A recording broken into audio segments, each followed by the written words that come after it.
Papatanim na tayo ng ating palay. Yan. At ayun sila, yun. Nag-start na silang magkalangkad. Ito yung binhi natin na 2096 na longpin. Yan siya, oh. Yung inilubog ng 3 araw. Yung nakatakari ko ka-farmers. Sa amin nga pala ka-farmers ay hindi buno tanim kundi lap-lap. Yan. Kasama yung lupa para mas makatipid tayo, kagaya ng sa ibang lugar na pertali ang labanan. Dito ka-farmers ay pakyawan. Yan. Nagka-farmers, ito yung proseso ng pagtanim sa amin sa Laguna. Ginagamitan ng kalagad para straight yung tanim, tsaka iisa yung distansya niya.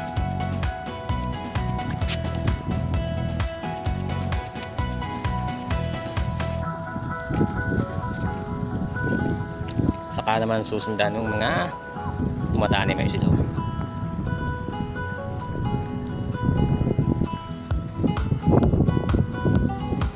Ihilangan siya ng kayo at balagbag. Ang sa ganun ay mayroong pagsusundan yung mga tumatanim kagaya niya. Square na yan. Dito ituturo. Yan, dito ituturo yung palay.